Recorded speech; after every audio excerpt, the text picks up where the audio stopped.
बाबासाहेब महाराज की जय। भाविकांना विनंती, पुढं सरकून बसा. कृपया, मला थोडा त्रास देतो, पुढं सरकून बसा.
अशा नवविधा भक्तीमध्ये प्रथम जी भक्ती वर्णन केली आहे ती आहे श्रवण भक्ती. या श्रवणाचं महत्त्व सांगताना शास्त्रकार म्हणाले, श्रुत्वा धर्मविजानाति श्रुत्वा त्यजति दुर्मतिं श्रुत्वा ज्ञानमवाप्नोति श्रुत्वा मोक्षमवाप्नुयात्. असं हे श्रवणाचं महत्त्व आहे. आणि आपण तर ज्ञानेश्वरांना किती ऐकलं आहे. श्रावण मासातील प्रवचनाचे हे तपपूर्ती वर्ष आहे. आणि असा दानव्य व्यासंग असलेल्या श्रोत्यांसमोर ज्ञानेश्वरी सारख्या दिव्य ग्रंथावर बोलणं म्हणजे सूर्यापुढे काकडाचं चमक नाही. पण तरीही आमचे समर्थ सद्गुरू श्री रामानंद प्रल्हाद महाराज यांच्या कृपाशीर्वादाने आज ही प्रवचन सेवा मी बाबासाहेब महाराजांच्या चरणी रुजू करते. मागील 2 दिवसापासून माझ्या बंधुद्वयांनी आपल्याला पसायदानासमोरील 3ऱ्या क्रमांकाच्या उभीपर्यंतचं चिंतन मांडलं आहे. त्या पुढील लोकांचं चिंतन यथाशक्ती यथामती करू नये. माऊलींचे शब्द, वर्षक सकळ मंगळी ईश्वर निष्ठांची मांदियाळी अनवरत भूमंडळी भेटो तया भूता. ज्ञानेश्वरांनी वाग्यज्ञ समर्पणपूर्वक विश्वात्मक देवाजवळ मागितलेल्या पसायदानातील हे अत्यंत महत्त्वाचे मागण्या. सर्वं पदं हस्ती पदे निमग्नं या न्यायानं या एकाच प्रमुख मागणीत इतर सर्व मागण्या येऊन जातात. ज्ञानेश्वर माऊली इथे मागणी मागतात की या भूत मात्रांना संत भेटो आणि हे संत त्या भूत मात्रांना अनवरत भेटत जाऊ.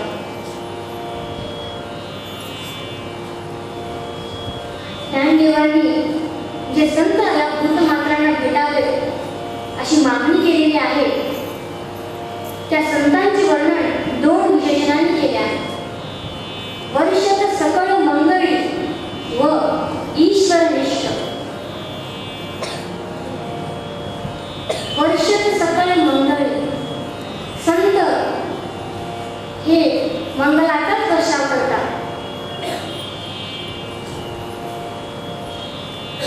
या मंगलाच्या वर्षावातून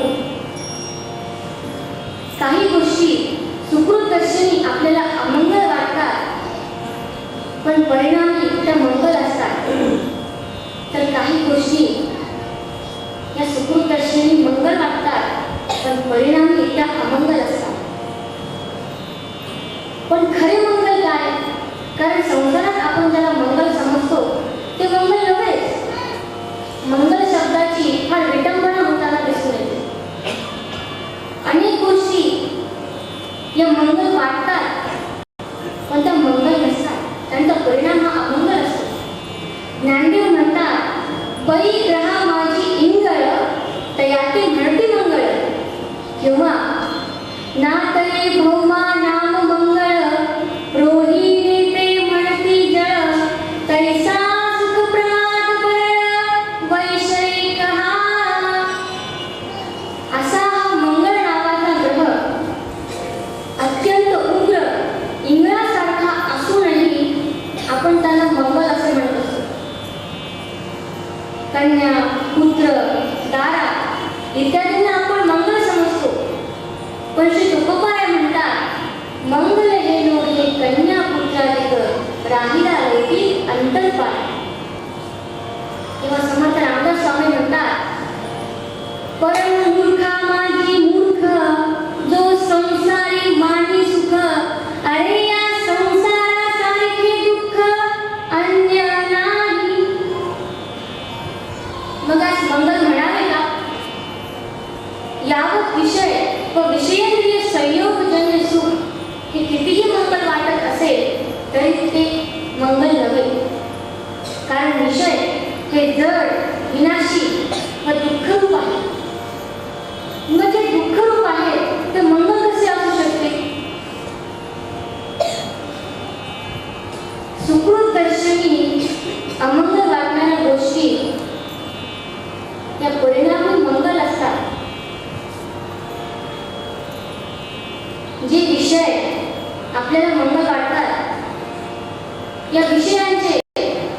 या विश्वामध्ये अनंत प्रकार आहेत, पण त्या विषयांचे वर्गीकरण शास्त्रकारांनी फक्त 5 प्रकारात केले आहे.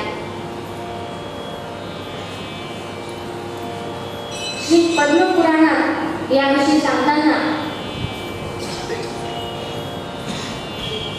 पुरंग मातंग पतंग भृंग मीनाहता पंचभिरेव पंच एक प्रमादी सकतं न हन्यते यसेवते पंचभिरेव पंच.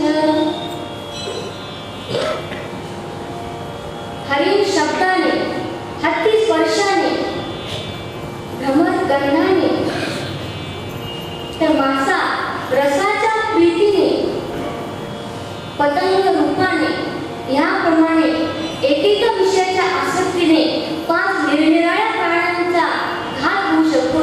मग 5ही विषयाची आसक्ती ज्याला आहे तो का नाश पावणार नाही?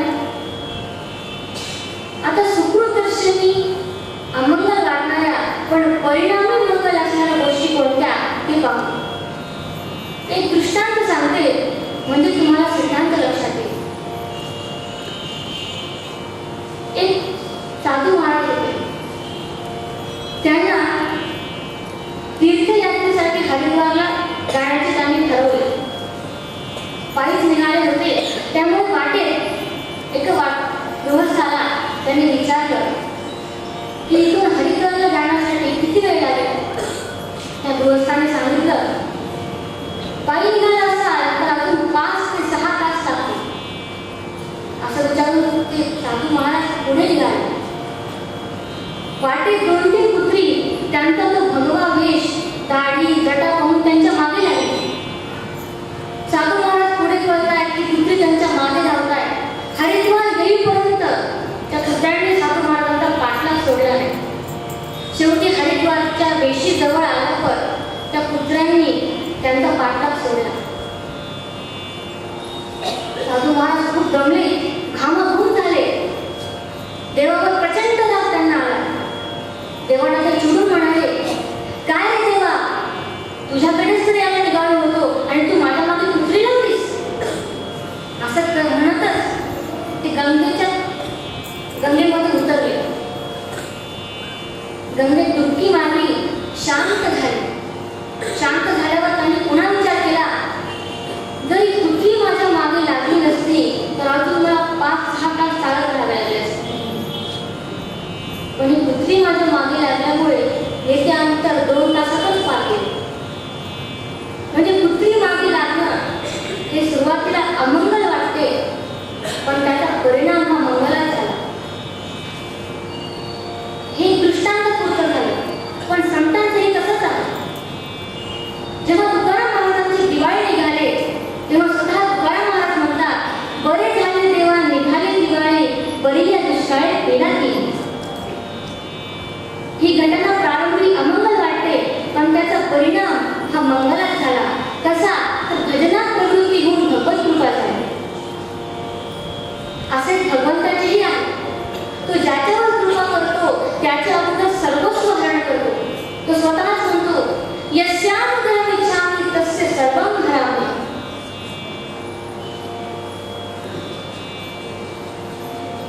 आता मंगल, संत हे मंगलाचा वर्षा करतात, पण खरे मंगल काय? अति कल्याण रूपत्वान् नित्य कल्याण संश्रयात् स्मर्तुनामरतत्वाच्च ब्रह्म तन्मंगलं परम्.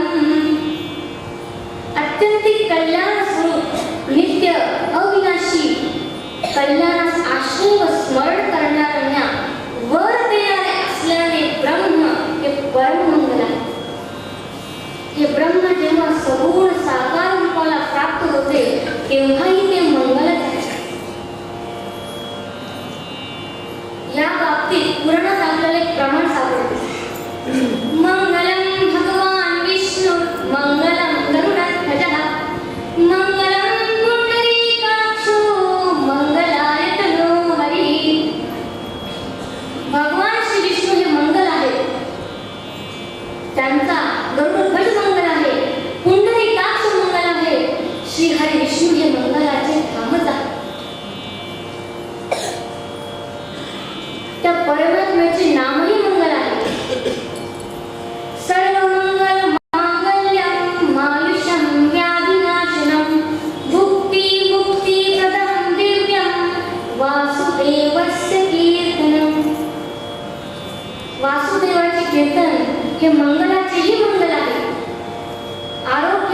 आहे, सर्व व्याधींचा नाश करणारे आहे, तसेच मुक्ती व मुक्ती प्रदान करणारे आहे.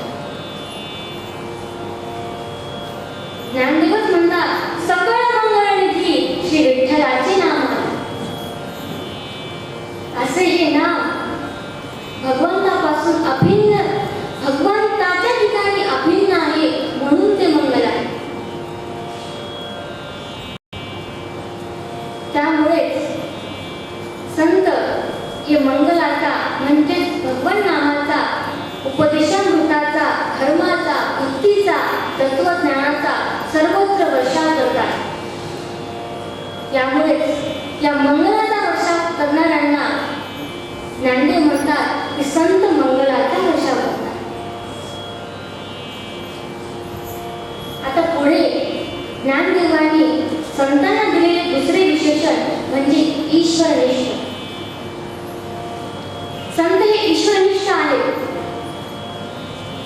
जगदोत्पत्ती स्थिती लय करता जगन्नंता भक्त काम कल्पद्रुम असा जो ईश्वर आहे, त्याच्या ठिकाणी संतांची निष्ठा आहे. आता निष्ठा या शब्दाचे दोन अर्थ आहेत, स्थिरता आणि भक्ती. संत हे भगवंताच्या ठिकाणी स्थिर असतात, म्हणजे परमात्मा स्वरूपात त्यांचे राहणे आहे. ज्ञानदेवा घर चिदानंदी निरंजनी आम्ही बांधिले घर, निराकार निरंतर राहिलोसे इत्यादी इत्यादी प्रमाणे संतांचे भगवान परमात्मा स्वरूपात राहणे सुचवतात. संत हे ईश्वरनिष्ठ म्हणजे संतांची ईश्वरावर दृढ भक्ती आहे. संत अनन्य भावाने भगवंता शरण असतात. असे अनन्य भावाने शरण जाऊन भगवंताशी अभिन्न झालेले संत भेटणे अतिशय अवघड काम. श्रीमद भागवतामध्ये म्हणलेच आहे, दुर्लभो मानुषो देहो देहिनां क्षणभंगुरः तत्रापि दुर्लभं मन्ये वैकुंठ प्रियदर्शनम्. आधी या देहाला क्षणभंगुर असा, त्या जीवाला क्षणभंगुर असा देह मिळणंच कठीण आहे. त्यात वैकुंठ म्हणजे देवाला प्रिय अशा संतांचे दर्शन होणे हे दुर्लभच आहे. एका साधूची एक वेळची भेटही कठीण आहे. तिथे ज्ञानदेव महाराज मागणे मागतात की या भूतमात्रांना सकळ मंगळाचा वर्षाव करणाऱ्या ईश्वरनिष्ठ संतांची मांदी आळी या भूतमात्रांना सतत अनवरत भेटो. पुढे ज्ञानेश्वर महाराज म्हणतात, चला कल्पतरूचे यारव चेतना चिंतामणीचे गाव, बोलते जे अर्णव पियुषांचे चंद्रमेचे अलांछन, मातंड जे तापहीन ते सर्वाही सदा सज्जन, सोय रे हो तू. पसायदानातील या आधीच्या ओवीतून जे मागणी मागितले आहे तेच ज्ञानदेव महाराज या दोन ओवीतून सुव्यवस्थितपणे मांडतात. पहिल्या 5व्या संपूर्ण ओवीत आणि 6व्या ओवीच्या पूर्वार्धात ज्ञानदेव महाराज संतांचे 5 प्रकारे वर्णन करतात. कल्पतरू, चिंतामणी, क्षीरसागर, चंद्र आणि मार्तंड या 5 जणांत न्यूनता दाखवून यांच्यात नसलेले गुण संतात आहेत हे दाखवून केलेले संतांचे वर्णन. प्रथम ज्ञानदेव महाराज म्हणतात, चला कल्पतरूचे आरव. कल्पतरू म्हणजे त्या वृक्षाखाली बसून आपण कुठलीही इच्छा व्यक्त केली असता ती पूर्ण होते असे झाले. तुकोबाराय म्हणतात, कल्पतरू खाली फळे येती मागितली. असे हे झाड सामान्य नव्हे. या विश्वात रुई, बाबूळ, चिंच अशी पुष्कळ झाडे आहेत. काही महत्वाची झाडे आहेत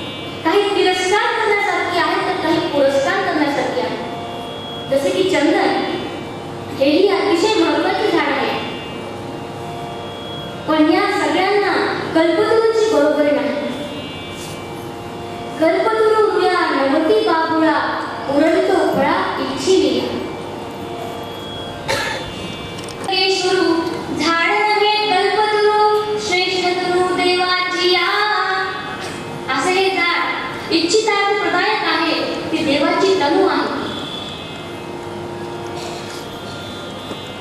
हे झाड लोकोत्तर ठरले असते, पण याच्या ठिकाणी मागितलेल्या इच्छेची योग्यता जाणून घेण्याच्या सामर्थ्याचा अभाव हा एक फार मोठा दोष आहे. भामिनी विलास या काव्याचा कवी म्हणतो, औदार्योयती कल्पतरूचे औदार्य या त्रिभुवनाला माहीत आहे. समुद्रापासून त्याचा जन्म आहे. इंद्राच्या नंदनवनात तो राहतो. त्याचा सुगंध देवतांच्याही चित्ताचे हरण करणारा आहे. असा हा कल्पतरू याजवळ जर याचकाने मागितलेली वस्तू देण्याच्या कामी जर योग्यतेचा विवेक असता तर संपूर्णतः लोकोत्तर ठरला असता. आणि तिसरा दोष म्हणजे तो स्थावर आहे. पण संतान हा एकही दोष नाही. संतांजवळ विवेक आहे. चंद्र तेथे चंद्रिका, शंभू तेथे अंबिका, संत तेथे विवेका असणे केले. संत हे चेतन आहेत व चलनी आहेत. तसेच कल्पतरूप्रमाणे इच्छितार्थ पूरक आहे. हा कल्पतरू दैन्य घालणारा आहे. दैन्यम कल्पतरूस तथा असं म्हणलेलंच आहे.